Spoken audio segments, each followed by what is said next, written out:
adult audience. Loveline may contain sexually oriented content. Listener discretion is advised. Loveline with Adam Carolla and Dr. Drew. Hey, everybody, it's Loveline. I'm Adam. That's Dr. Drew. Phone number 1-800-LOVE-191. Dr. Drew, board-certified physician, addiction medicine specialist. Uh-oh. I'm here. Can you hear me? Yeah, loud and clear. Everything's good. Yeah. I can hear me about 3 seconds after me says whatever me word comes out of me mouth. Turn your headphones down. All right. Then I can't hear me at all. Ron Perlman is here tonight, otherwise known as Hellboy, which... Now, Drew, you saw Hellboy, right? Or your kids saw it twice? No, I saw it with them once, and they went immediately and saw it again the next day. How come you didn't go the second time? Yeah, Drew? come on, Drew. Dude, come on. What didn't I do right? Yeah, well, I'm going to see it 4 more times. Yeah, you went 13 hours without seeing Hellboy, and you couldn't go see it again? And I'm embarrassed, and I'm humbling myself before you're on, but it was a great film. Good job. No problem. Can I get a check, please, and a taxi? I'm out of here. In about 2 hours. Hellboy, number one the week before last, it's opening week, and then got bumped by the Passion of the Christ. That's an Easter thing. And I'm sure it'll be back next week, although I'm trying to think who the competition is next week. Kill Bill. Kill Bill is the big competition. Different movie. Different movie. You saw the first one. Different crowd, yeah. Yeah, and I was watching. Now, I've not seen Hellboy yet, but I have. I do watch Ebert and Roper, and gave it quite a nice review. For guys that are a little stingy with the thumbs. Ebert did. I really missed Siskel during that review? During that review, yeah. They both liked it. It's just Roper's a little snobby. He got a little curmudgeonly. Yeah, well, I think he feels like it's better television if he disagrees. Well, here's the reality. It was a tour de force for Ron. Seriously. I mean, seriously. On camera the entire time. Amazing scenes, amazing stunts. And my kids have got to have your autograph, by the way, now that I've kissed your ass. We brought you some signed lithographs. God bless and then when we found out that you weren't here, we just gave them to the rest of your staff. Oh, yep. Holy Christ. And we promptly sold them on eBay. Yeah. And they Drew, went for a couple $3. I'm certain they did. Well, that's... Well. Ka-ching. Drew, you're in Muncie right now? Yeah. Muncie, Indiana, Muncie... Oh, no, that's Gary. What are you doing in Muncie, Indiana? Speaking at Ball State. You know what Ball State is famous for? A note? David Letterman. Oh, really? That was his school, yeah. They get Letterman over there? No, that was his school. I see. I thought they just watch it sometimes. He teaches there? What is he? He went to school here. He still has a show, doesn't he? All right. Yeah. And Drew, you want to know what the LA Valley College is famous for? Want to take a guess? No. Adam Carolla went to L.A. Valley College. Yeah. Thank you, Anderson. Yeah. Well, now that we're dropping names. Yeah. Where'd you go, Ron? I went to, in kindergarten, I was at PS 173. Wow. Which is on 173rd Street, curiously enough, in Upper Manhattan. Wow. Then way up PS 115 for what we lovingly referred to as junior high. Is PS public school? PS is public school. Yeah, I like. We were so poor we couldn't afford the entire moniker. We had to just use the initials. And now junior high for you was 7th, 8th, and 9th, right? That's right. Except not 8th because I was in SP. Speaking of initials, which meant special progress, which meant no 8th grade. So I went straight from 7 to 9. Yeah, and then it was kind of like my uncle got 7 to 9 also, but he didn't do it. But then special progress meant you were smarter than your classmates? Well, yeah, but that's simply because I had a pulse. Right. You know, they told Adam he's making special progress. The standards weren't particularly high back then, you know. Special progress. You see, this is the problem with these everything being a sort of euphemism these days. Is if Ron just said, "Well, in the 8th grade, I was involved with special progress," I'd say, "Oh, okay, buddy, but you landed on your feet." you know what I mean? It's like this is the problem when we turn everything that's sort of handicap into oh no, he's gifted or he's special or he's this or he's challenge. That. He's handy capable. He's challenged. It's great, except for once in a while someone actually is in a gifted program. And special progress sounds to me like you're wearing a hockey helmet. and using those kind of weird, those canes that go on your forearms, Drew, those polio canes? Yes. That's what I'm picturing. I'm picturing a hockey helmet and the forearm polio canes. Maybe a stroke cane, which I argue is not a cane, Drew. They came in real handy in the Special Progress program. And then what college did you go off to? Wait, I didn't get to high school yet. Okay, go to high school, would you? I ended in 9th grade, and by golly, I'm going to finish this life story if it takes me all night. All right. Hold all my calls, by the way, because this could take a while. I went to George Washington High School, which is had no sports program because a couple of guys died. Not from the sports program, but they just were hedging their bets. It was a tough school. I'll tell you how tough the school was. One time somebody said, "Hey, how far is the subway from here?" And another guy said, "I don't know. Nobody's ever made it before." Well, come on, where's the high? I'll tell you how tough this school was. There's no rim shot on Where's radio. the rim shot, Anderson? I tell you how tough this. There you go. You better get ready for another one. This school was so tough. On the menu, broken leg of lamb. But yeah. Anyways. Yeah, one more. High school. Oh, yeah. Then I went, wait. I went to college. I went to Lehman College in the Bronx. I actually was admitted to Hunter College in the Bronx, but they decided to separate from Hunter College downtown, so it became Herbert H. Lehman, named after that great progressive alcoholic governor. And then I went to during Herbert H. Lehman, I acquired $4,672 worth of parking tickets. Oh, really? So I started looking for brochures for grad school in remote places, and I finally found. Did you really get $4,000 worth of parking tickets? 672. Yeah, 4,006. And so I went on the lam to grad school and ended up with a master's from the University of Minnesota. Ooh, that's nice. Because I figured no cop from New York, no self-respecting New York cop would look for me in Minnesota. So is that a golden gopher? That's right. All right. What's all right. So that's the golden gophers are in the retirement plan. What was the degree in? The master's in theater. All right. Well, perfect. So right. I'm going to. You ever choke on a chicken buttons. bone in the theater? Well, no, I'm not a doctor. I'm just a master. Well, we got one. William? Yeah. I'm just going from the top and heading on down. Okay. You loved Hellboy? I did. Want to know if there's going to be a sequel? Yeah. Because usually, like, when movies come out and if they do really well, they'll talk to the actors and see if they, want to sign on for a second one or anything like that. Is that a standard part of a contract if you're doing an action movie or like a superhero movie where there will be a clause for a sequel? Yeah, the Hellboy movie, kind of had franchise written all over it because it was, you could clearly see that with any commercial success, we would have the continuing adventures of Hellboy. And so in my particular case, I signed a contract for a film with an option for 2 more. Right. And so I'm signed on, should the movie warrant a sequel, which I think it will. Thank you very much, Mr. and Mrs. America. I'm in. I mean, but I do this. I do this with incredible zeal and enthusiasm because it's far and away the coolest character I've ever played. Well, when did they decide? I mean, it was number 1 at the box office its opening week. It was number 2. Probably would have been number 1 had it been Easter and Passion of the Christ and all that business. Isn't this about the time they're going to decide to go ahead and make a number 2? Well, I beg your pardon? Make a big steaming number 2? I've made a couple of numbers 2s on screen, but no, this... Thanks, Drew. That was an uncomfortable laugh more than it was an actual... It's like, let's fill that space.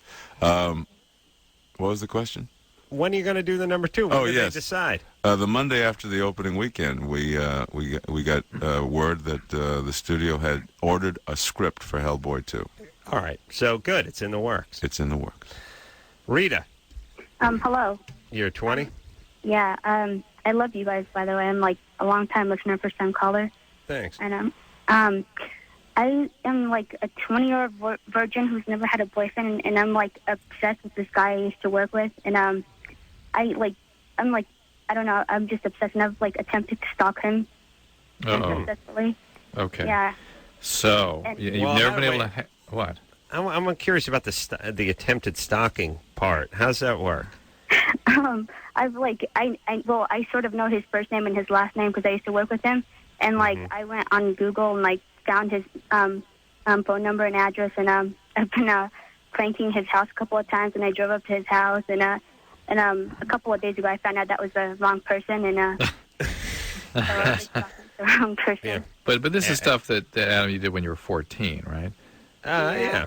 Well, but actually, I do it for a living now. With Crank Anchors, Tuesday nights, Comedy Central, by the way. But the question is, why can't she have relationships? Why there's no possibility of intimacy, and why this obsessional quality to things?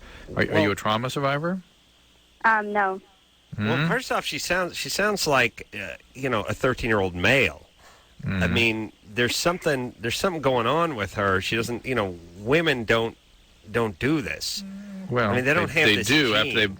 They do it after they've slept with somebody and the guy stiffs them. That's when they do it. Right. This is someone who's never been able to have a relationship of any kind. Yeah. And there's something going on with that. Well, first off, partially your parents' fault for naming you Rita. That's a tough name to get past. 20. No wonder you're a virgin. Now, what's going on? Is there anything wrong with you? I don't know. How are you doing physically? Physically, I'm okay. But you got to help us, Rita. Why could you never have a relationship? Were you raised in a very strict environment where you could never get out? Yeah, I mean, my mom she grew up in a convent, and so she's like, and I don't know, I think I've been raped before because she'd like never let me spend the night over friends' houses if their dads were around, or she'd never like let me play with boys or anything. So okay, so your mom was sexually abused is really what happened. And that's why she went to the convent, and that's why she was so fearful of you about being around men. And that trauma gets transmitted to you. Now, of course, a woman that has been sexually abused will kind of find another abuser like that to bring around, and maybe you were abused again. So Rita's a very serious set of circumstances here. Have you ever thought about getting how about a little therapy? Yeah. Yeah. Okay. Thank you. All right. Couldn't hurt, right? What do? Do you work? No, I was going to college, but then my parents were very adamant about me dropping out so that we could move and I could like switch to a different college. So now I'm like sort of doing nothing. You're 20, Rita. It's time for you to take control of your life. Really, you got to do that. It's time. That's right. And look, the whole virgin part thing. You don't have AIDS. You never had herpes. You don't have crabs. You don't have all the. Yeah, you say you listen to our show. You know why it's a good idea to be a virgin. Yeah, you dodged a bullet. You just take it from here. That's right. But she won't be able to do it without treatment, though. All right. How about a little therapy? Okay. All right. Hey, but good times, though, right? Good time. Okay. All right. Just enjoy yourself. You got TiVo? Do you have TiVo? No. Get that TiVo. Do yourself a favor. All your problems will melt away. Go see Hellboy. And then when it comes out on Showtime or HBO, you can TiVo it. DVD. Well, you buy the DVD. No, you go see it in the theater and you buy the DVD, but then you TiVo. You know what I'm saying? Because you can fast forward through the parts that Ron's not in. And I know that's There's not no very parts. much. That's like 4 minutes. There's that little beginning part where you got to get through the credits and stuff like that.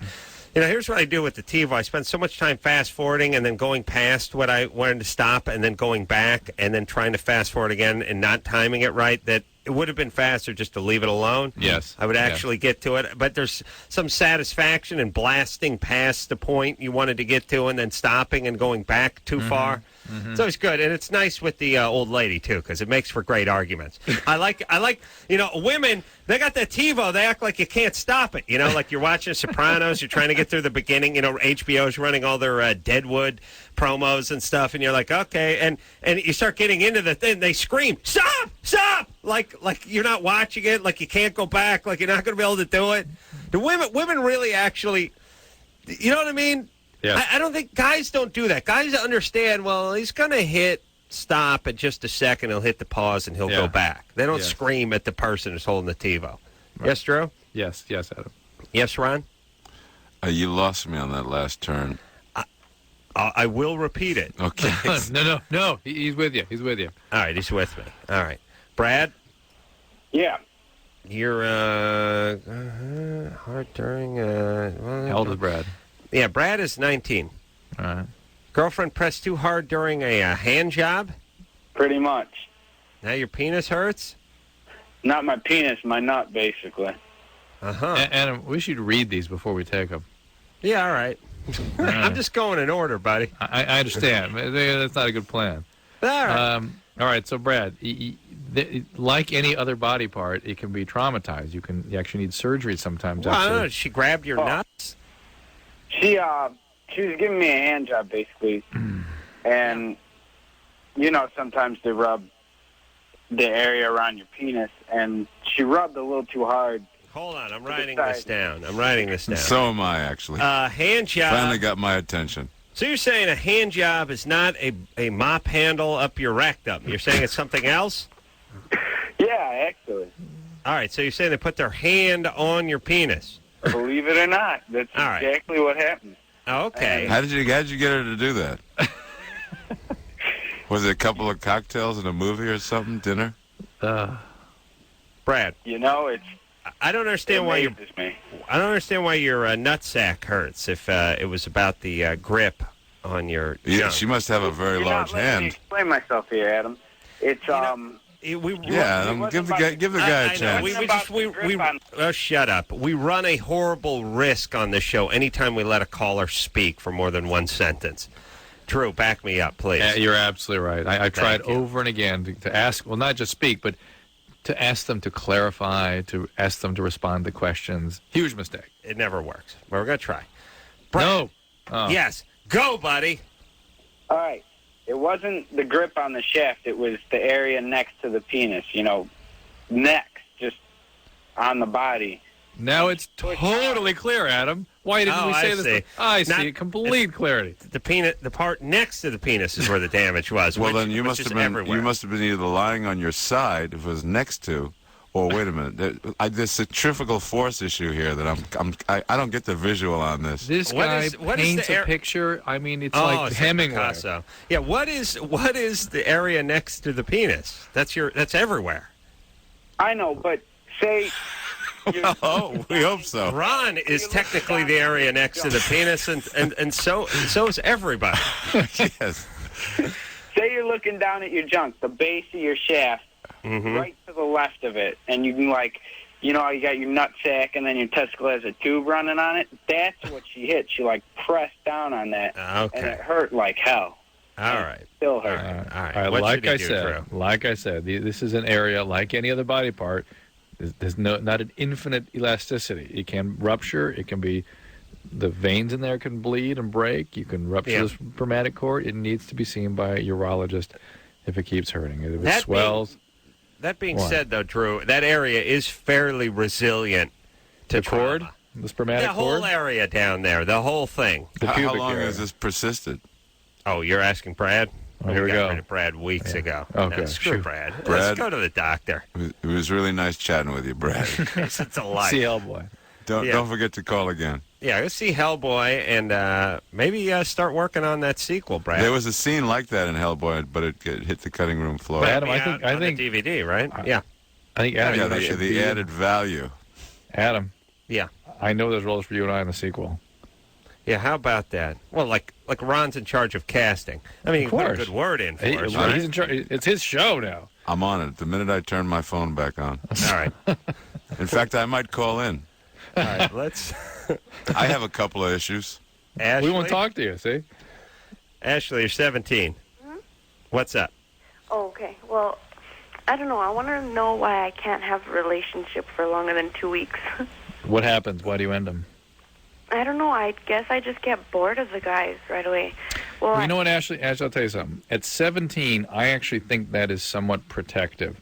In other words, you're starting to get involved get a boyfriend at 17. Maybe you're not really ready for that. And sometimes I think when people push away, particularly people around your age, the possibility of a relationship, it's not so much a difficulty with intimacy as kind of protection against getting too involved too early. 17. Drew, do you mind if I weigh in on this? Please, go right ahead. Could have something to do with the fact that she's seeing 17-year-old boys. Yeah, that's right. That's right. Are you saying? Have you ever hung out with a 17-year-old boy for a while? It's a disaster. It's like 2 weeks is a long time.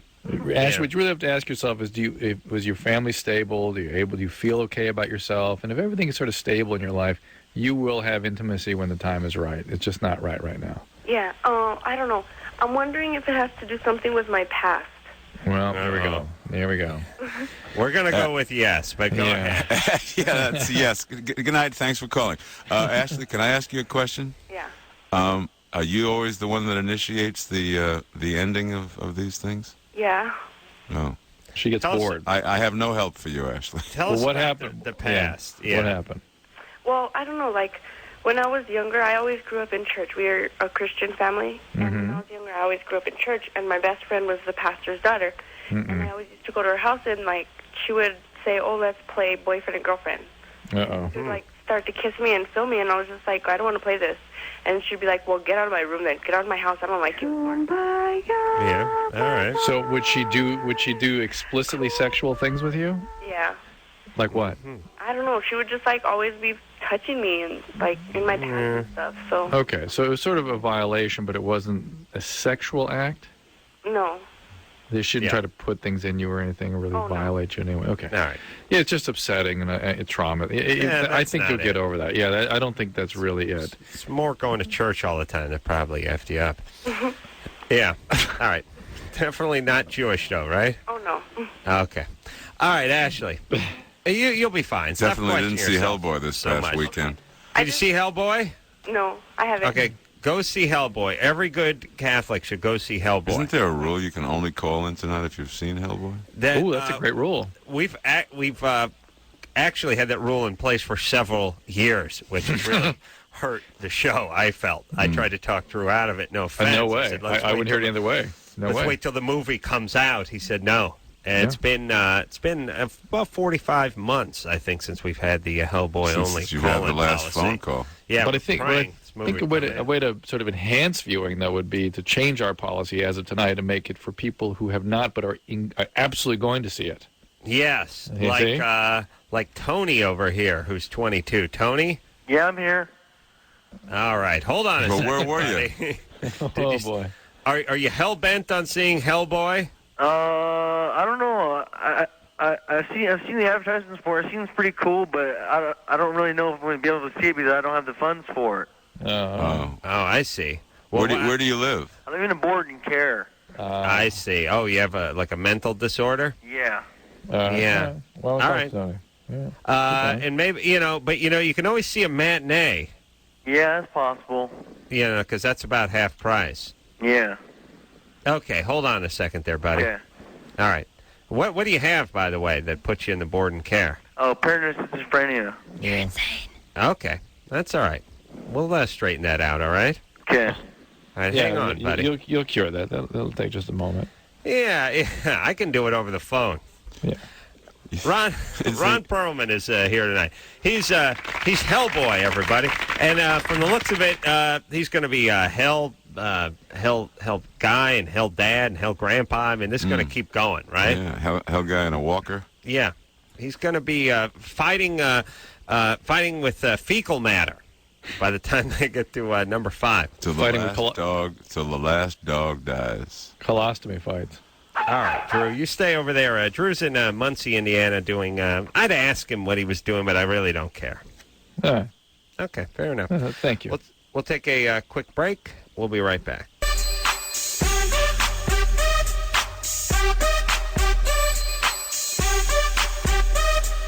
Hey, everybody, it's Loveline. I'm Adam. That's Dr. Drew in Muncie, Indiana tonight. Ron Perlman, Hellboy, is in studio tonight.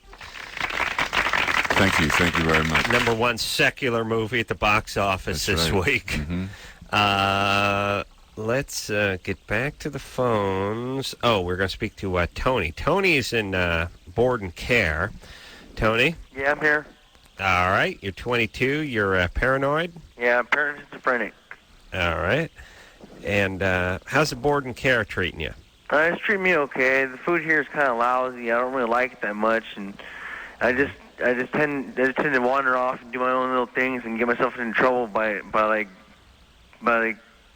getting involved with the older women and getting into fights and doing drugs and all. goes on with... All right. Whoa. Hold on there, Tony. Can't use that language in there. But it sounds like everything's going great. It sounds like made some inroads there, some progress.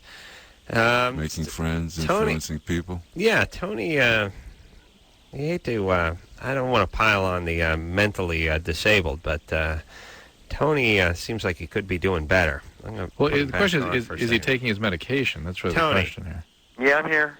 Tony, listen. What? All right, I'm going to hang up on you, okay? Why? Because well, your Tony, attitude, wait. you're aggressive. Well, Tony can't... Listen, Tony's got an illness. He can't help that aggressiveness. Are you taking your medication? He has to take my medication. What do you want? I'm on Depakote. I'm on Klonopin, Trazodone, and Seroquel. You're not on any antipsychotic medicines, though. I guess not. You're Seroquel, I guess, a little bit. Yeah, I'm Seroquel. All right, knows more than you do, Drew. Tony, you can't use profanity on the air, all right? Okay, I'm sorry. All right. Takes a big man to admit when he's wrong, Tony. All right, so you're on the medications, you're living in the board and care, and you're getting into trouble. Why are you getting into trouble? I don't know, because I just sort of spaz out whenever I smoke crack cocaine. I just sort of just started going off and start thinking strange things. And all right, that's a really hard combination. Schizophrenia plus drug addiction. Yeah, plus crack. That is a tough combo. Are you addicted to crack cocaine, Tony? Yes, I am. Tony, why don't you get in the program? Go to some CA meetings, get a sponsor. I go to a program called New Beginnings. It's on Tuesdays, Thursdays, and Saturdays, and they don't really do much for me over there, and it just kind of bugs me. I try going to NA meetings in my area, and I try going to one of the NA meetings, and it wasn't there. And the address is skipped, and so on and so forth, and I couldn't find no help that way. But I'm not. See, I used to do a lot of screwing around with my medication. Hey, Tony. What? See what you're going to sound like if you screw around with that medication. Hey, I don't understand. If you're in a board and care environment, how is it that you go find the crack cocaine? Because it's just up the street, and it's just easy to get, you know. Oh, okay. All right. It's kind of expensive, isn't it? Yeah. Where do you get the money for it? Oh, my friend has a credit card, so he just lets me use his credit card, and he just runs up a bill. He smokes too, so it's just like he just like whatever with it. So I don't really care as long as I get high. That's all that matters to me. All right. How do you buy crack with a credit card? Huh? Yeah. Well, you can't. Yeah, I'm sure they do something with the credit card other than give it to the dealer, because they don't take American Express. ATM, he says. Okay, so Tony, let's listen to Dr. Drew and find you a place so you can get sober. Yeah. Here is the deal. This is a very serious situation. This is one of the most difficult circumstances to manage. You need to make sure you're on your medication. You need to talk to psychiatrists again. Maybe the things they can adjust to make you feel less agitated when you go to these meetings. But the reality is you need to go somewhere where you can be connected to a 12-step process. And you may need to go away, if you possibly can, to a comprehensive chemical dependency program for quite a while. If you cannot tolerate going to 12-step, if you can't get the sponsor, if you can't start the work, this isn't going to stop. So, and I'm looking at my crystal ball, and I don't see good things ahead. Mm-hmm. So, Tony, please take care of yourself. All right? All right. Listen to Drew, Tony. Take care. And look, if you're on, that cocktail of medication already, the crack, I'm no doctor, but the crack really can't be helping. So please, for our sake, give it up. All right, let's see. Oh, Germany or Florida? Adam, yes, that's you're just mouthing platitude. You know what I mean? Sure. Yeah. Like he can stop doing crack. He can't stop. He's got to. Yeah. Just say no. You just got to say no. No, you got to go somewhere and go work. You pick yourself up by the bootstraps. You dust yourself off. And okay, you say Dr. no. Phil. It Okay, takes a Phil. village. Yeah. It's a village. It takes a village. It takes a village to say no. We can't judge within every. Look, I'm like Whitney Houston's mom. There's a spirit within all of us. We have to speak to that spirit. You know what I'm saying? You go to church. That's all right. Okay. All right. Good times. Justin. Yeah. Hi. You're 13. Yeah. All right, let's play Germany or Florida and really get this show moving now. Things are sick and twisted from This too is much the fun theme and song, Nazis. Sex, meth, and death fetishes. Both of them have got these. Guaranteed not to bore ya. Germany or Florida. First of all, Adam, you're Yes. tight. I watch you. the show or listen to it all the time. I saw Hellboy. That was tight. I like that movie. I'd get it on DVD. All right. All right. Thank you. Suspecting that a drug dealer had sold her counterfeit crack cocaine, a woman complained to police. Good news. An investigating officer determined the 2 cocaine rocks were real. Bad news. The woman was arrested. She paid $50 for the drugs, she explained. But when she tasted them, she thought they were baking soda. All right. This happened in either Germany or Florida? Yeah. All right. This is one of the... What's wrong with tonight, by the way, Drew? I know, Is it's there weird. something wrong with tonight? Or no, all the Handball. colors horrible? It Yeah. is. It's like playing handball against the drapes tonight. Yes, yes. Even the Germany or Florida is weak. Yeah. Justin, I'm going Florida. Ron, Germany or Florida? Germany. Germany. Contrarian. Drew, who you going with? Florida. Florida. 2 Floridas and a Germany. Justin. Yeah? Germany or Florida? Florida. Yeah. All right. buddy. Wrong again. All right, listen. Here's what I feel like doing. I would like to I'd like to build a time machine and go back to the beginning of the show. But short of that, I would like to shake this computer like an Etch-a-Sketch and just erase everybody. Phone screeners, thank you. Here we go. Let's start it up again. Let's get it going now. I blame myself. I blame Drew. I blame Ron. I blame my parents. I blame everybody. Hey, everybody, it's Loveline. I'm Adam's Dr. Ron Perlman on the show tonight. Hellboy, I'll tell you what. Got a question for him right here, right at the top. Let's start it off by talking to Theo. Theo, 26. You got a question for Hellboy? Yes, I do. In fact, I saw Hellboy. It rocked. I actually, as Drew did, I saw it twice. Yeah. Really enjoyed it. Great performance. You really nailed the character, Ron. My question is more for City of Lost Children, though. The French movie you did. That was just an incredible movie. It's probably the best fantasy movie I've ever seen. Completely just amazed by that movie. And I was wondering how big of a budget like that movie had, and how like working with the kids and everything was, and how, I mean, they pulled off an incredible performance. You were amazing. The whole thing is just incredible, and I just wanted to hear like some backstory on that. And then I also have a question for Adam and Drew after I hear. Well, the movie was made totally by French money, and it was the equivalent to something like 20 or 21 million American dollars, which by French film standards is huge. Sure. It's kind of like what a $120 million American movie would be like. These filmmakers had come off a movie called Delicatessen, which won awards all over the globe in film festivals everywhere, and this was a picture that they had been sort of hoping to make for many, many years. In fact, they wrote it earlier than Delicatessen. So this was kind of a love child, and because there was sort of a halo around their careers at that moment in time, they got these amazing resources to work with and funding. And it was one of the most tripped out experiences I've ever had making a movie. It just. Did you do it in France? Did it? Yeah, just outside of Paris. Lived in Paris for 6 months.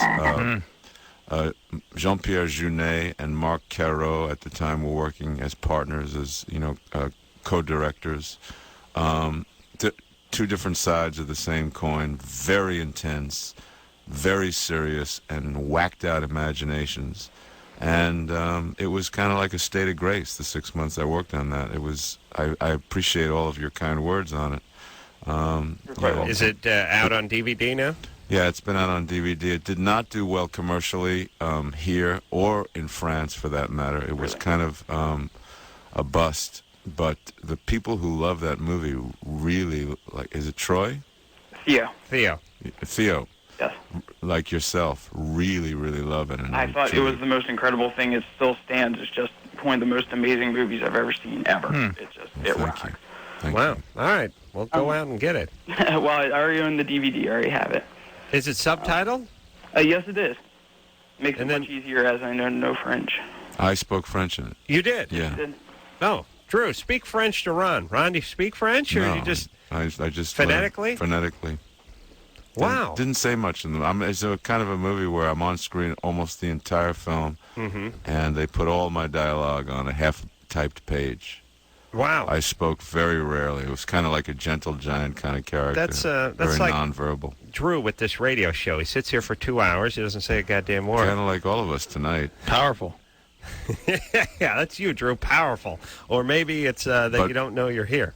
But a hell of a béarnaise sauce. Wow. Wow. So, it's interesting. Well, it wasn't that much dialogue. And it's interesting that I guess you just put a script down and you memorize it. You can do it just like you're doing any other script. Well, I sing in Italian and languages I don't understand all the time. I'd love to hear that. Let's hear it, Drew. No, Anderson can play it. All right. Do you not understand it? Yeah, it's many times. When I sing in German, I have no idea what I'm saying. Right. Maybe it's just like kill the Jews and you're offending people. No? Alright,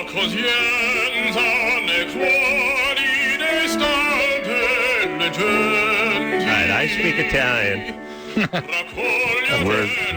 Says gets nutsack caught in his fly, and he laments that. Is that you, Drew, from Muncie? That was me with Ben Stein. Really? Yeah. Yeah. Now you can hear the amateur coming through. Well, still, it's pretty impressive. Were girls throwing their underwear on stage that night when you were doing that? And they were in it.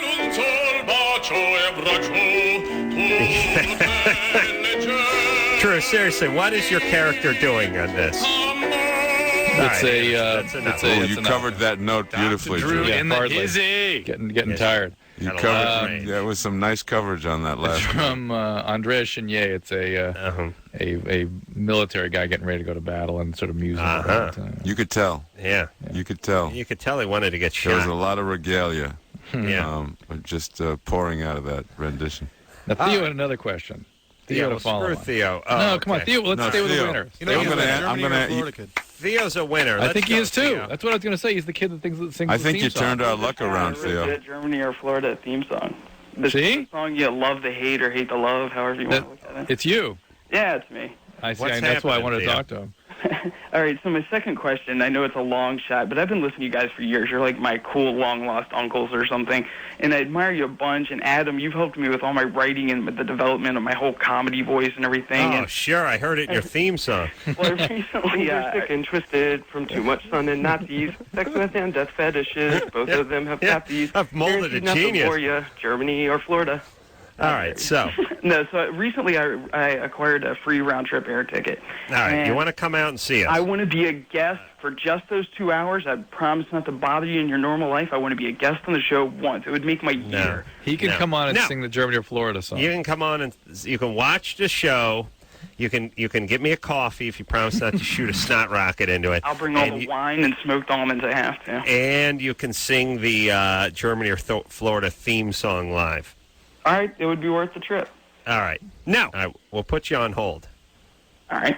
All right. That doesn't necessarily mean anything. Usually when we put people on hold, they just get hung up on 5 minutes later. Brian hangs up on them. But, yes. Uh-oh. He's gone already. No. I swear to God. Oh, all right, hear me. Hey, listen, if anyone can hear, anyone within the sound of my voice, take care of Theo. We'll bring him out here. He can sing the song live and give me a warm-up on my coffee. All right, Ron Perlman is here tonight from Hellboy. We'll take a quick break. Drew's in Muncie, Indiana. I feel like we got the show kick-started now. Yeah, we're better. Theo brought us around. We had a little trouble. We had a little hitch in our giddy-up out of the gate, but what we did is we found our stride. Mm-hmm. All right. Yeah. We'll be right back after this.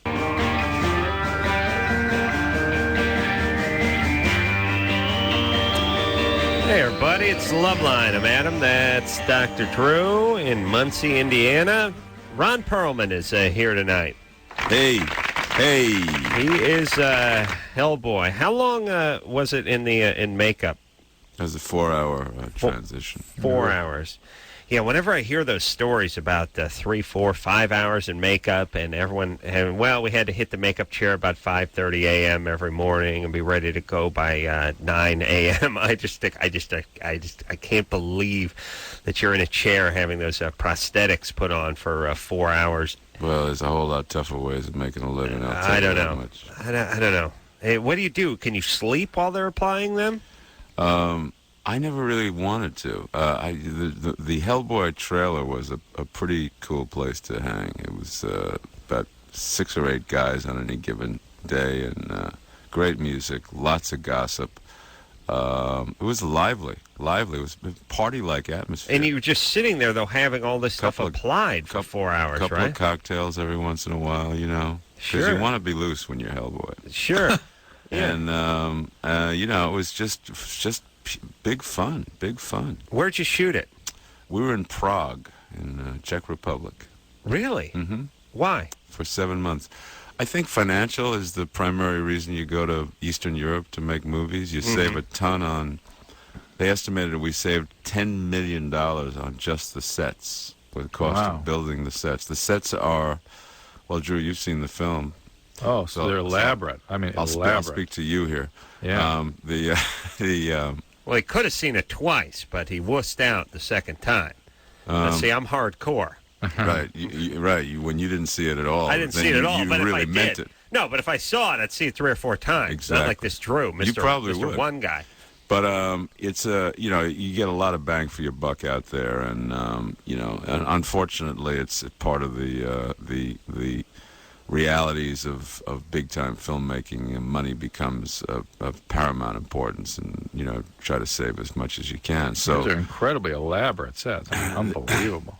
Thank you. Is it the labor that's they don't have all the unions over there, right? The labor's much cheaper. Labor's cheap, material is cheaper. Yeah, and they have craftsmen there who can do the job. You know, and it's kind of sad that we've watched. You know, I mean, we have the brightest and the best right here in our own country, but it's just.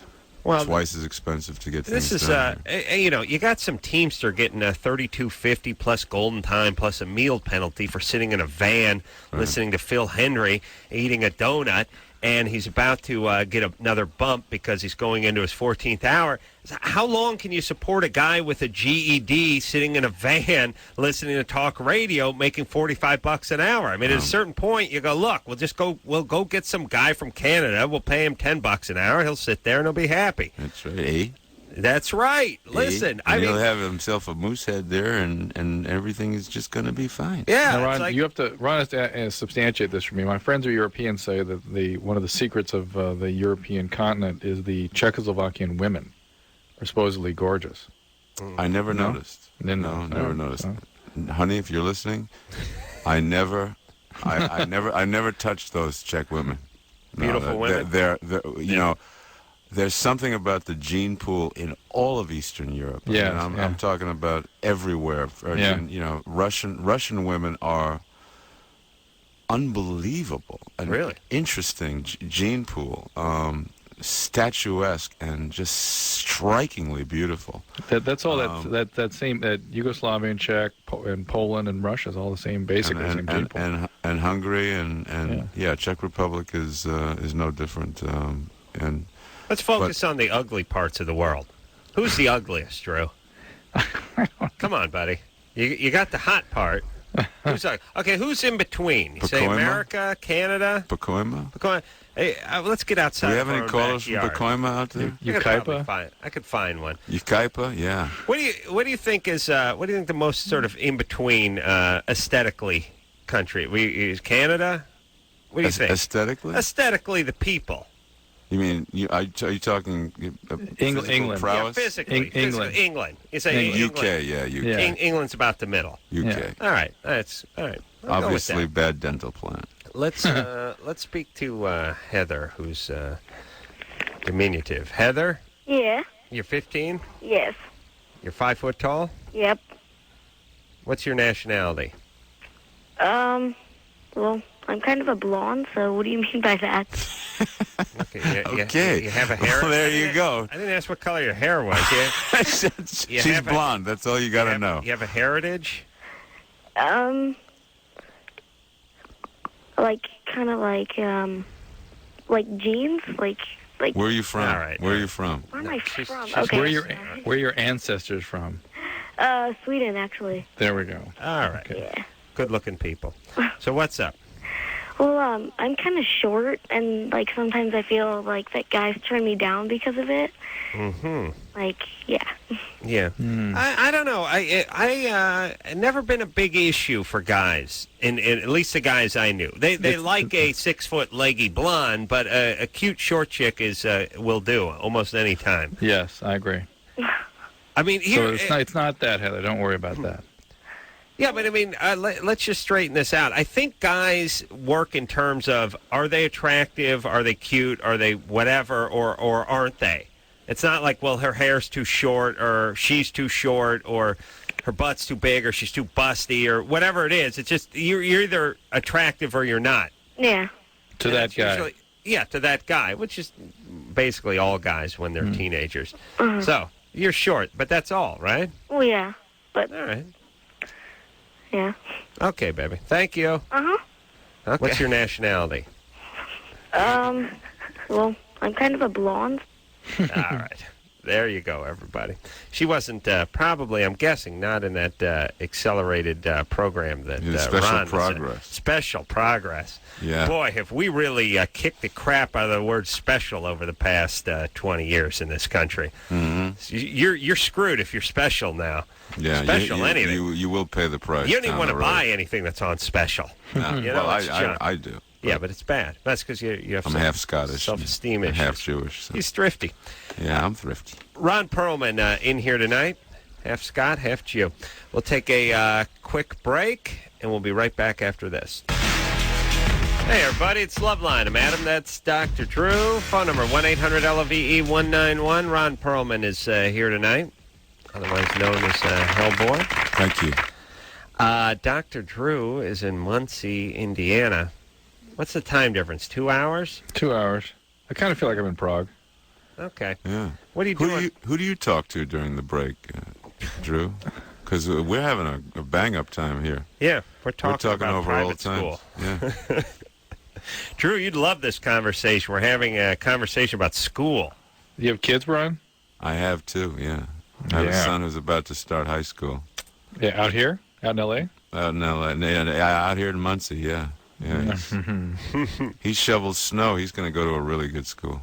Drew, why don't you move to Muncie and raise your kids in a nice, clean area? You know what I'm saying? Yeah, I'm thinking about it. Muncie, Indiana, Muncie. What are you doing there, Drew? Speaking at Ball State. Oh, that's right. I asked that an hour ago. David Letterman went there, didn't he? That's absolutely right, Ron. Wow. David Letterman. All right, let's power forward here and I was having such a good time chatting with you guys. Yeah, you can talk to us anytime, but the kids. There goes the good times. Kidnapped by convicts as a kid. All right, we got to talk to Ron, who's 25. Ron? Hey, how you guys doing tonight? What's happening? Hey, not a lot. Hey, just want to say hi to Drew out in ugly Muncie, and hey to Ron, a longtime fan, and hey, Adam, you're okay, too. Thanks. You were kidnapped by convicts when you were a kid? So, something like that, yeah. It was it wasn't actually a kid. It was actually a few years back, and it's kind of left me wondering. There was that and another pretty nasty thing that I had to watch, and it's kind of left me wondering if I'm maybe going a little overboard on kind of being hyper vigilant, trying to be socially responsible and ethical about some of the decisions I make. I kind of get caught up like. I don't know whether I'm at a supermarket and the lady hands me an extra 3 pennies and I don't really immediately hand it back to her or catch it, but I'll be out in the parking lot and I wonder if I need to go back in and give it to her, or like I'll cut a guy off on the freeway. All right, hold on, Ron. Ron the caller. Yeah. I'm going to call you Ronnie. All right. Listen, Ronnie, let's talk about the abduction here, because the hypervigilant part where you give the money back is really not connected to this, I don't think. But what happened with you being abducted by convicts? It was, I was out at a state park, and some guys left a moderate security facility, and this actually wasn't the first time it had happened, but they left the facility and came up to us, and myself and the friend that was with me and another friend, and they kind of wanted to take my car, and they wanted to go rob a liquor store. So I wasn't okay with them initially they wanted to take my girlfriend in the car and go rob a liquor store, but I said, no, that's not so kosher. And So we ended up actually driving him to the liquor store, and they rob it and hop in the car with a couple of 2 liters of vodka and some Bacardi and whatnot, and they have us drive them back to that area, and back to they where pile the out. prison, where Sorry? the prison was. They want you driving back to where the minimum security prison was. Actually, it's actually Folsom Prison, and it's the honor camp that's out behind it, from what I've since learned. But I had no idea that it was related to the prison, because they told us some line about they were coming from a party, and if they didn't go get booze, that their girls would get beat up, or some bunch of crap like that. But yeah. Well, hold on. See, there you go. Now, honor camp. Now, honor camp would have been something good. I think 20 years ago, right? No, I was in Special Progress. You were in Special Progress. As a matter of fact, honor camp sounds better than Special Progress. Yeah, I wished I was in the honor camp. Honor camp's a bunch of deadbeat dads who were kicked out of a housing project, and of course, you were an advanced placement program. Okay, Ron is sketchy at best. Call her Ronnie. Well, what was the other horrible thing that he had to witness? And by the way, you really missed out on that this, one. abducted by convicts is starting to sound less like what I originally pictured. You know what I mean? Yeah. I pictured guys who tunneled out, hardened criminals. I was ready to ask, how long were you held for? Right. Me too. It doesn't. It seems like they just wanted. They just wanted some vodka. Ronnie? Yeah. How do you, by the way, it seems like you don't have to escape from an honor camp. It's like stealing from one of those honor vending machine boxes at the in the kitchen. It's just you take the Triscuits and you don't put the quarter in, right? You don't actually break in, though. Yeah, that was my initial perception. A friend of mine went into corrections, and I ended up getting some info from him on how these things actually work. And the way it normally works is these guys check themselves in after being revoked for probation or something, and they're the people who have like a year left, and so trying to escape would be stupid. For instance, one of the guys got 25 to life because of the different offenses they committed against us. There were enough felonies, like he was charged with 6 different felonies and was convicted of 5, and he got 25 to life when he would have been out, I think, in about 7 months. Yeah. Wow. So that should call being penny wise and pound foolish. What was this horrible thing that you had to witness? You said you saw some bad things. Yeah, that was actually a couple years prior. It was a little bit weird. I watched a friend of mine get jumped by like a group of 12 skinheads or so, and they kind of stabbed the hell out of him. And it kind of sticks with me, not to the point that I can't get around it each day, but it's I don't know, like it wasn't like, the fight, I've seen people fight. That's not such a hardcore thing, but it was he's laying on the ground. They all take off. They're like locusts, they swarm in and attack, and then they disappear. And so I bend over, I take out my sweater, and I'm pushing it against him, and he's kind of opening up, and that it's kind of stuck with me. And did he die? He did okay. I think he lost a whole bunch of intestine and maybe half of a lung, but he's doing pretty well for himself now. But all right. But yeah. Well, all bad things to see. But still, these things happen when you're an adult. Yeah. And usually when this kind of stuff happens when you're adult, your brain is already sort of the cement in your brain is already dried. You can't life can't pick up a stick and put its initials in it as easily. You can get a post-traumatic stress reaction, yes, but it doesn't affect your character structure.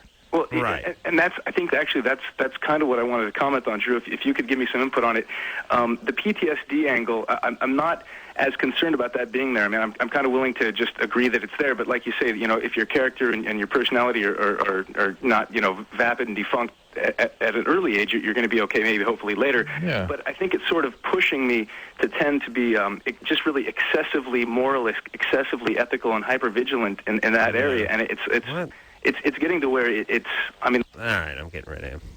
He's giving me a headache. I think he's going off the wrong direction with this whole thing. Yeah. You being excessively ethical. Well, the hypervigilance is PTSD, but the fact that the vigilance is around virtue, you could have a worse vigilance. You know what I'm saying? Yeah. Why is he complaining? It's like saying I'm damned because I have to jog 5 miles every day and do 100 push-ups and eat right. Yeah. I have a cursed life. Okay, Ron has issues. I can tell that by his cadence and his tone, and Ron should get some therapy, and Ron should stop trying to worry about what incident caused his situation and focus more on solving his situation. And Adam should stop talking about Ron and get on to the next caller. Thank you. An assful. Well, are you saying I need therapy? No. That's Ron E. Ron E. The screen says kidnapped by convicts as a kid. Yeah. You know what I mean? Yeah. It's let me tell you what this show is like. It's like when you look in the back of those comic books as a kid and you say, giant robot commands, your every command is, your wish is his command, $4. And you think, well, on one hand, how could this be? On the other hand, you think, count me in. This is going to be great. And then 2 weeks later, a package comes, and it's basically a visqueen drop cloth with a balloon on it and some fishing string. And you think, yes, life is horrible. That's what this show is like. I see Kidnapped by Convicts. I think, yes, this is going to be great. And then we get Ron. Simon? Howdy. You're 26? Yes, I am, sir. What's happening? Thanks. Ask Ron a question. For Ron. All right, Ron, you are one of my all-time favorite actors. Thank you. I haven't seen Hellboy yet, but directed by the guy that did Blade 2, which I think is one of my favorite comic book adaptations. City of Lost Children, one of my favorite movies, and I'm an aspiring filmmaker, and I was just wondering, because you've worked in the industry so long, any advice for someone who is more into fantasy or surrealism but wants to get into big-budget filmmaking someday? I just think you make whatever you can with whatever resources you can muster.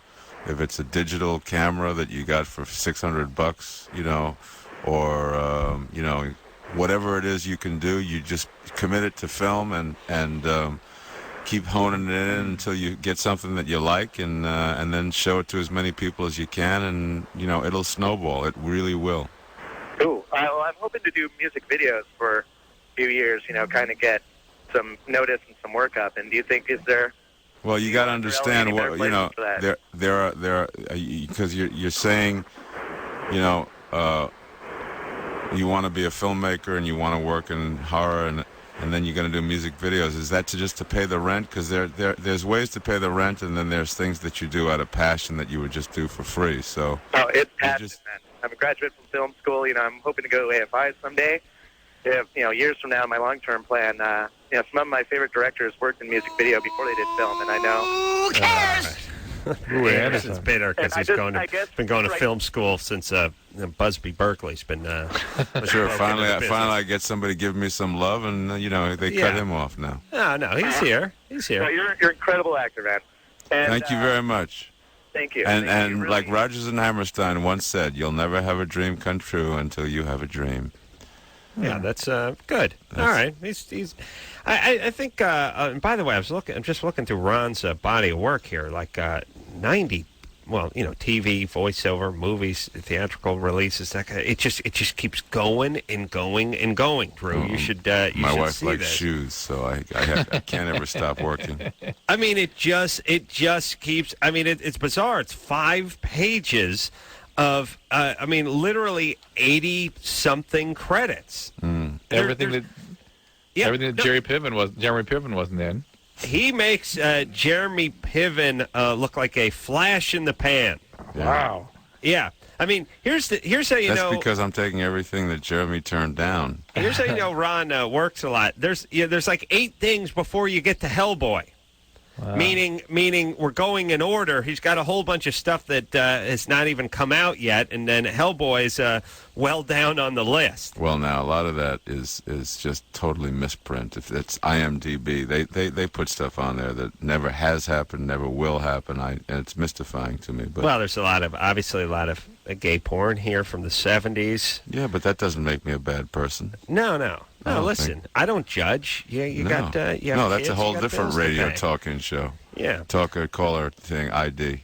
Can we get Troy back on the phone? Theo? Theo, yeah. Theo is good.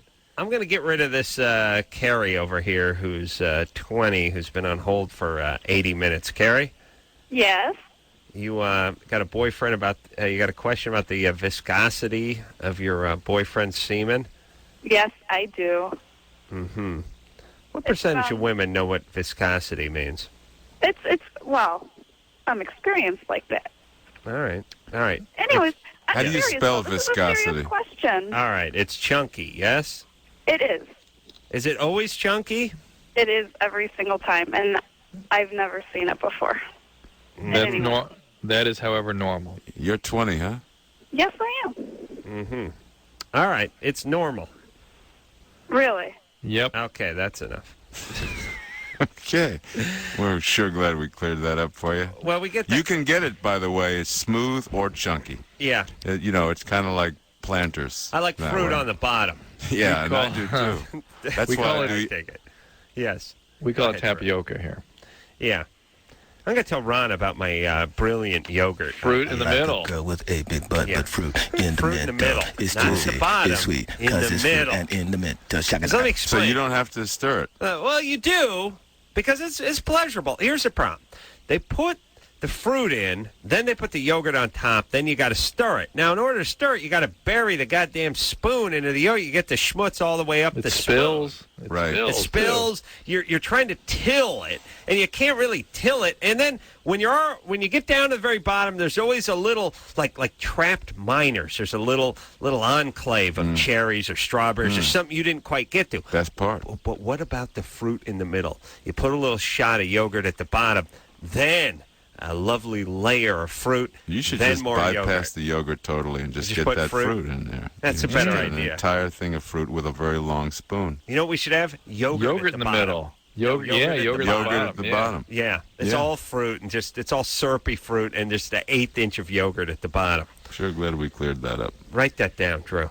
Done. All right, so let's see. Attracted to older men. Oh, yeah, get him on. Her. Yeah, it's a female, yeah. Charlie? Yeah? You're attracted to older men? How old? It's pretty creepy. How old? I'm 16, and I don't know, like, I was, like, 6 when I had a crush on, like, this 17-year-old dude I didn't even know. And then, like, all through elementary school, I never liked any of the guys in my classes.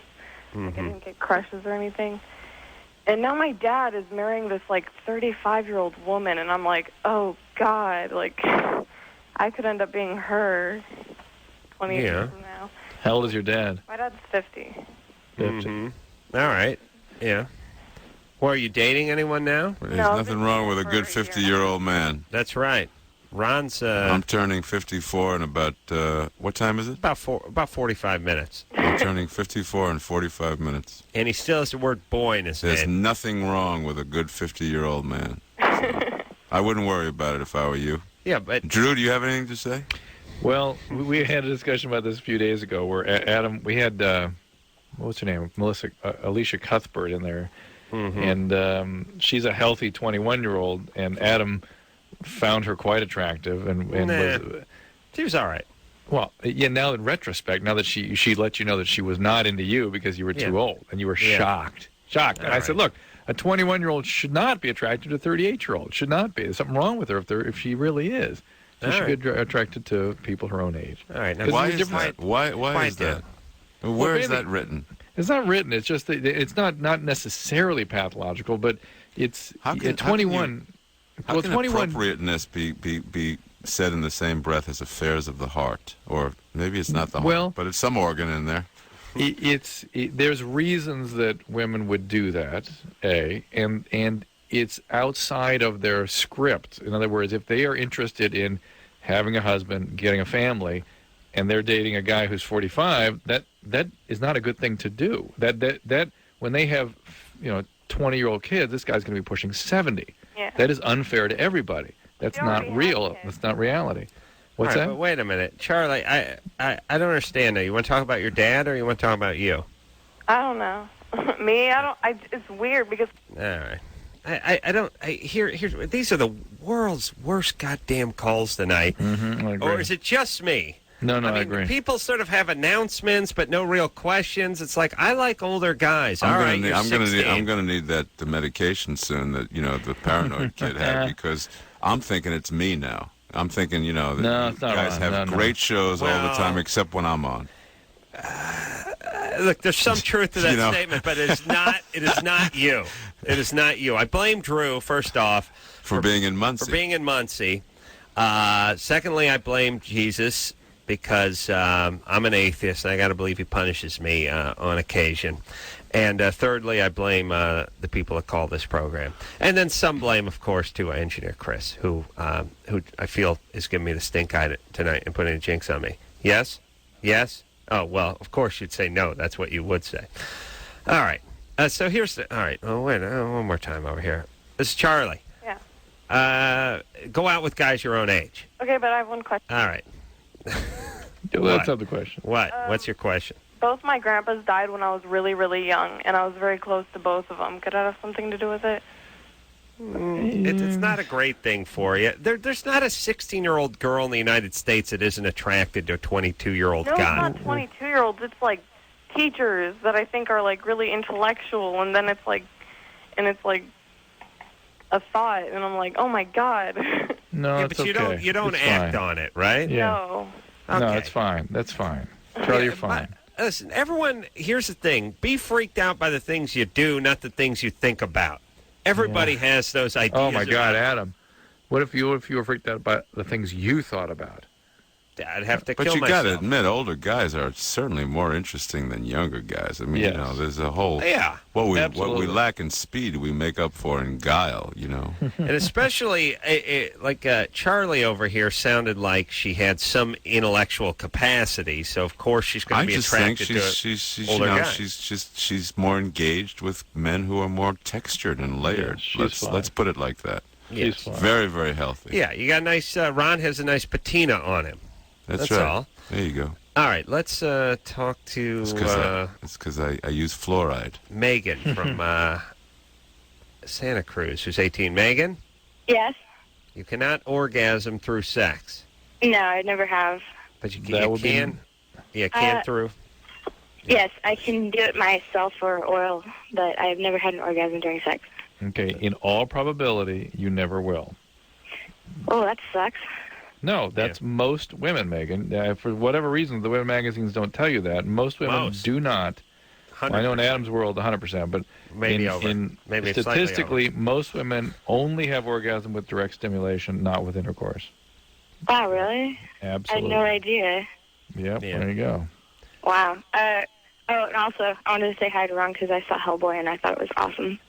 Oh, thank you very much. It says here you're overweight. I'm about 20 pounds overweight. Does that have something to do with it? No. You're fat. No, it is in terms of the guys who don't put the effort forward. Oh my God, it's true.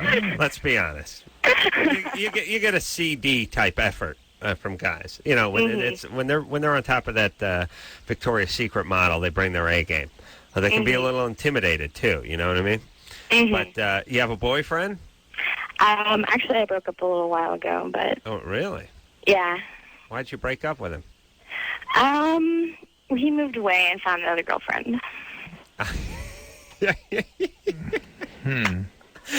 I know I'm the world's biggest a-hole, but I'm thinking, what's this fat chick doing breaking up with some dude? And it's like, it didn't compute. And then he got a new gal and moved out of town. Oh, that's why you dumped him. All right, I know it's cruel, Drew. I know it's horribly cruel. And it is my job to say what everyone's thinking. All I got to say is, listen, fat people are discriminated against in this horrible country of ours. And when I heard about an 18-year-old girl who has a weight problem dumping her boyfriend, it didn't exactly compute. I was like, well, the chubby chicks don't do the dumping for the most part. And as it turns out, she dumped him because he got involved with somebody and moved. Megan? Yes. All right, baby doll. So you're having an orgasm through oral sex and through masturbation. You're ahead of the game. Hellboy, and you're way ahead of the game. Mm-hmm. All right. Sorry for the things Drew said. I didn't really expect sympathy. Yeah, he was he was brutal. It's good. You're as fine. opposed to you. You know, you were just as... I put my kid gloves on. All right, so Megan, what are you doing? You're 18. Are nurturing. You in high school? Yeah, senior. I'm graduating this year. Where are you going? I'm going to go up to art school. I want to get into drawing comics, actually. Oh, really? Yeah. Very, very nice. Can you draw Hellboy? I've tried. He looks kind of like a girl when I try to, you know. Mostly I draw female characters. All right. Well, thank you for castrating our guest. We have to take Yeah, a quick yeah. break. All right. You wouldn't be the first. She broke up with him. My wife had that honor on our wedding night. Yeah. Drew's wife did it, too, on their wedding night, but does a sacrificial sort of ceremonial castration on their anniversary. Sacrificial, Adam. Yeah. Sacrificial. All right, we'll take a break. Ron Perlman from Hellboy is here tonight. We'll take a quick break. We'll be right back. Hey, everybody. It's Loveline. I'm Adam. That's Dr. Drew. Ron Perlman is here tonight. He is Hellboy.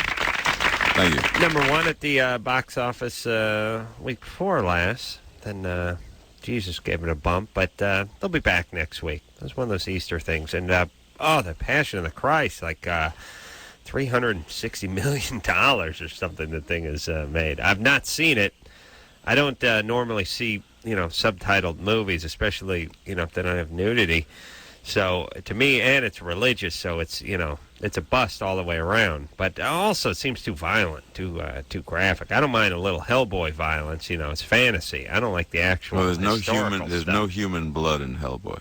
Really? No human blood. He fights monsters. He's a monster who fights other monsters, so it's all sort of green goo and slime and stuff. And, yeah.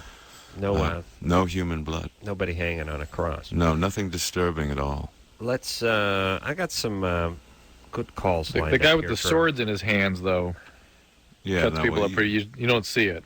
You don't see it. I forgot about him. All right. It's very violent. don't take your kids. Melissa? Yes. You're 23? Mm-hmm. What's your question? Well, I'm having problems in my relationship. I'm having big-time trust issues. Mm-hmm. And I don't know how to fix it. I don't know how to make me trust my boyfriend better. How old is she? She's 23. He's 23, too. Has he ever done anything to lead you to believe he shouldn't be trusted? No, and that's the problem. I've had, I was married before and had, major trust issues with him.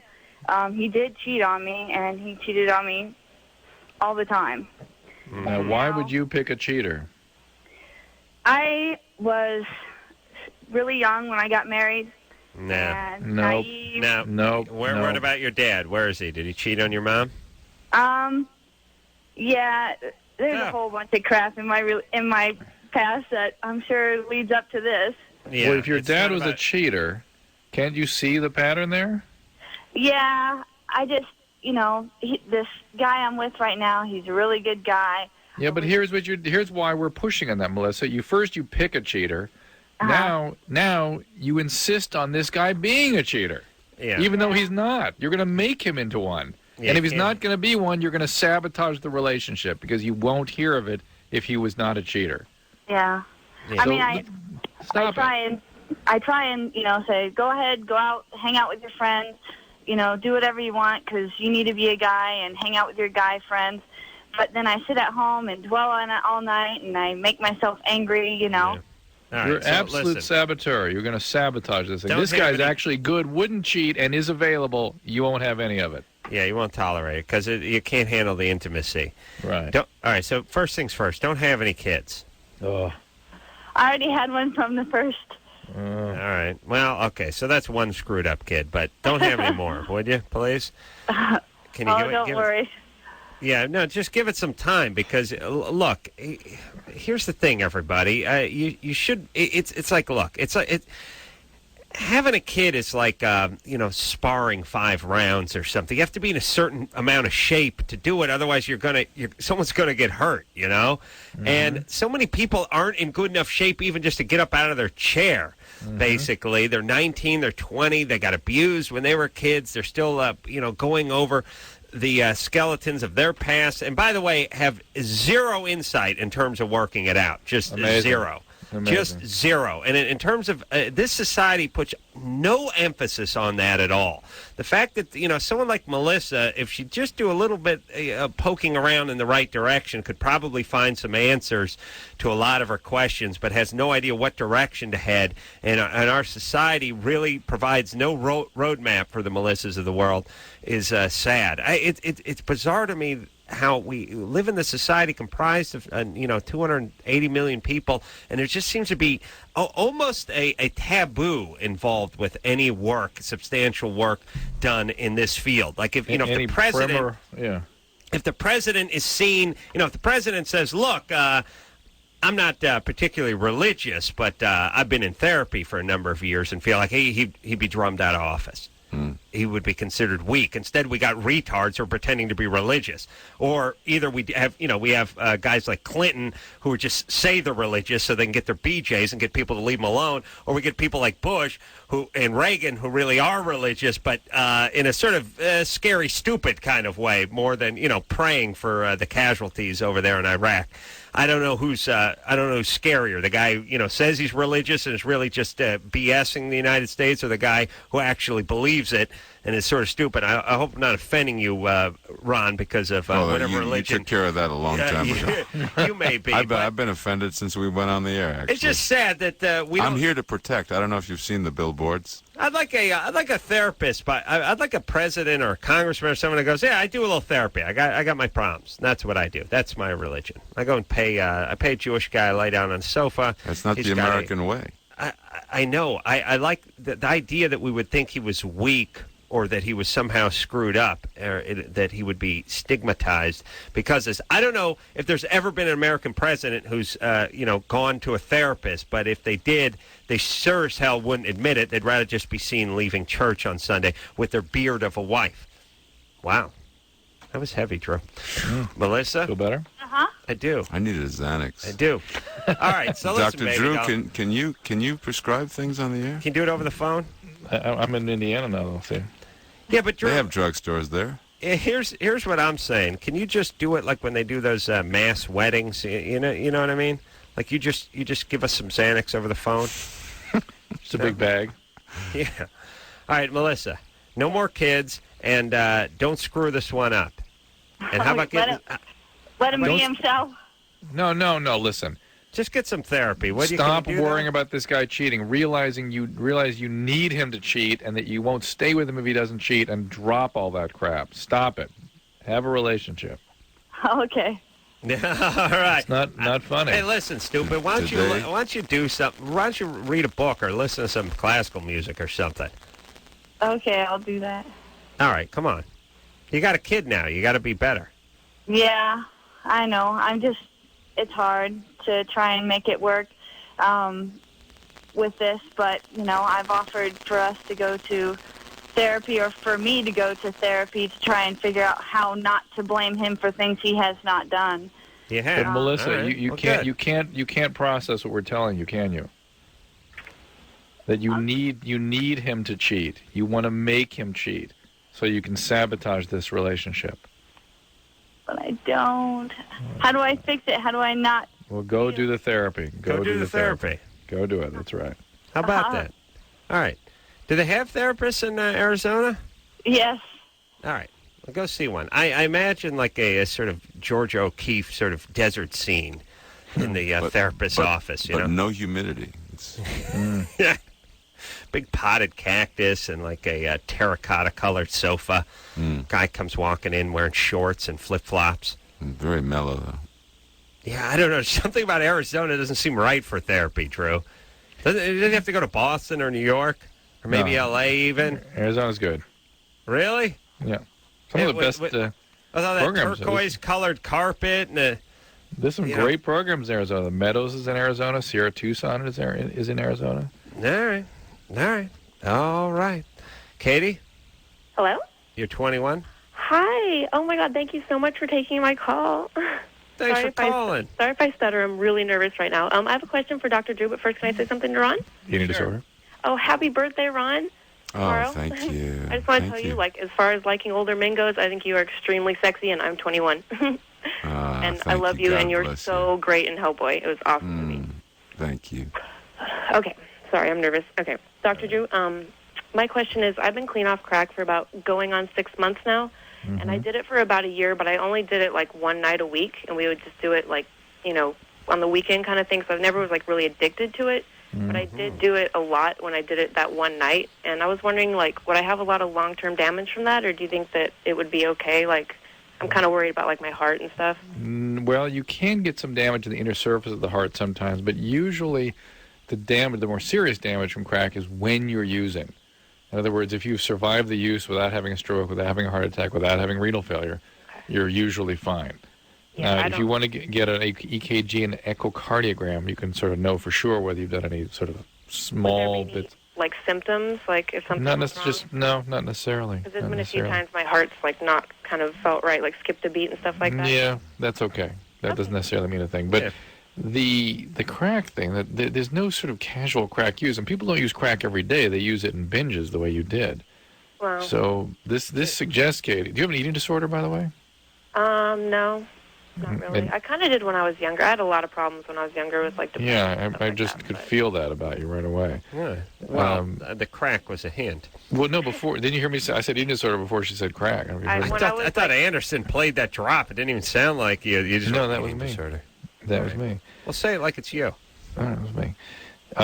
And sort of codependency By the way, issues. You saying that was me didn't sound like it was you. Did you have an alcoholic family or something, or addict parents? Yes, I did. Katie? Yes. Yeah.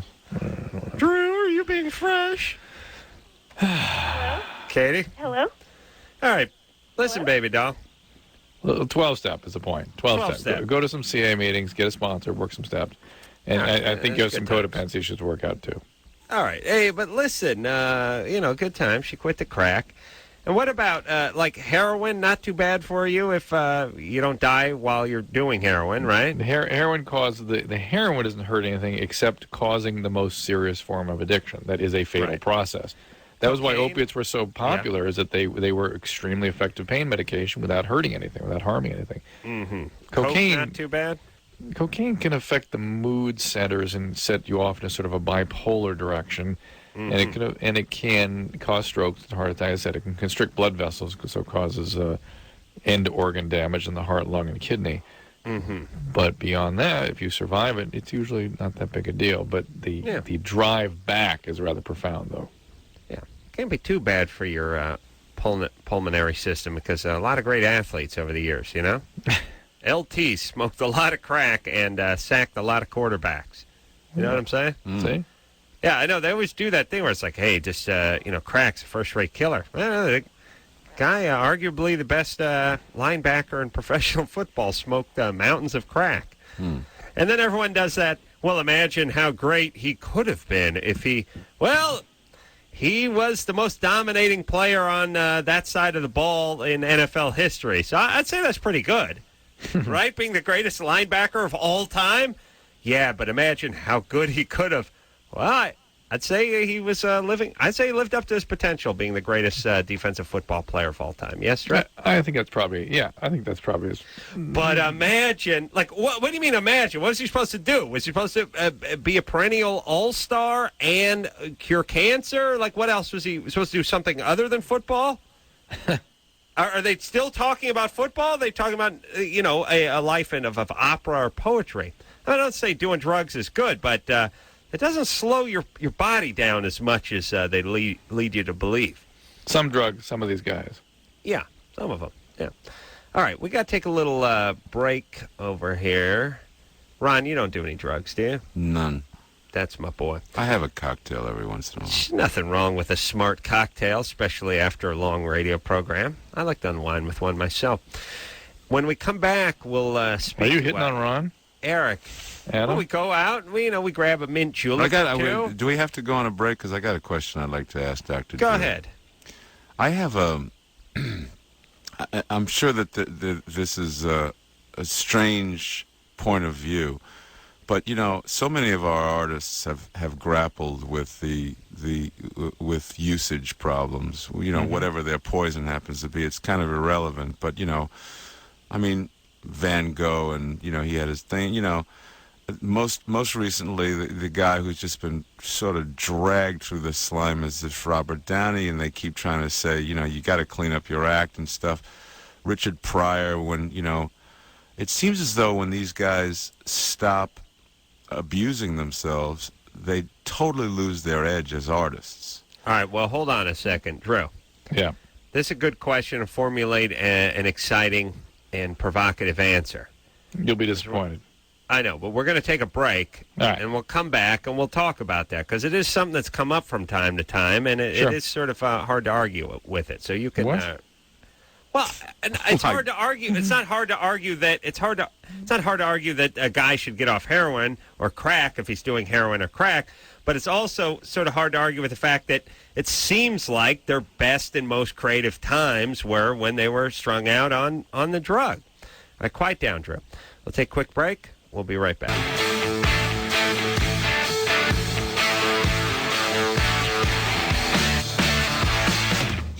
Hey, everybody. It's Loveline. I'm Adam. That's Dr. Drew in Muncie, Indiana. Yeah. It is 2 hours time difference, but it's 1978 also in Muncie. So it's actually 2 a.m., and the year's 1978. I was strangely thinking about that as I was sitting in the hotel with the sort of plastic shower doors and formed showers and thinking, my God, you're right. And the rest of the country still is in the 70s.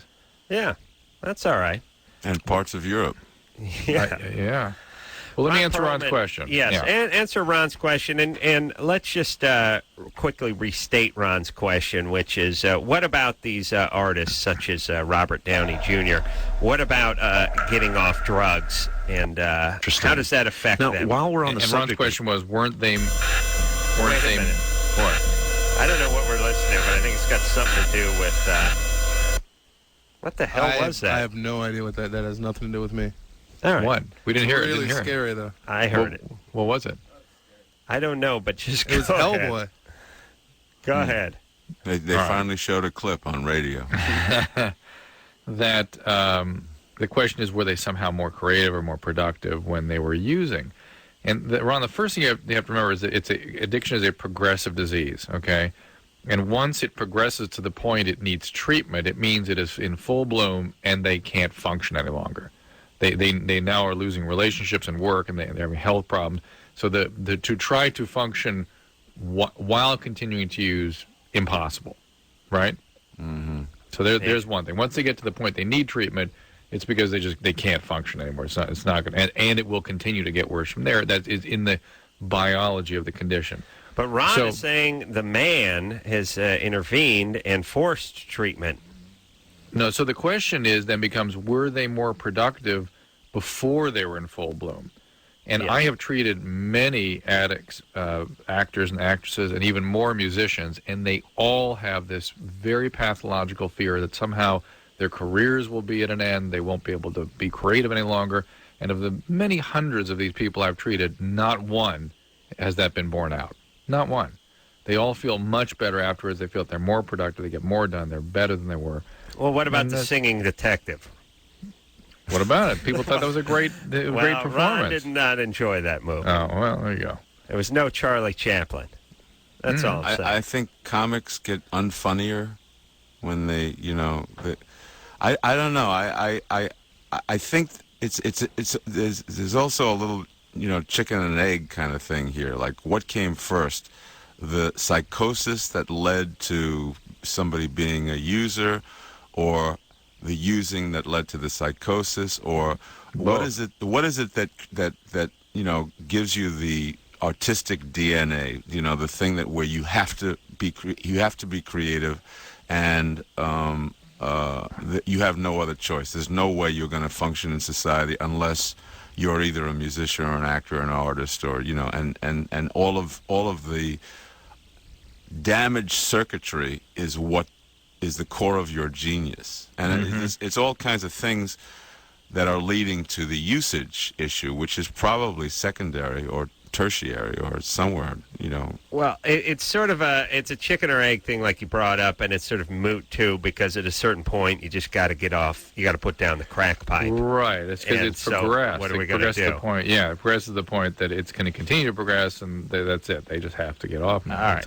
Well, let's talk to Eric, who's 22. Eric? Yes. Your fiance was raped for 5 years by her brother. Yes. And you want to know if it's going to affect your marriage? Yes. Yes. Absolutely. It's not. How can we fix that? Therapy.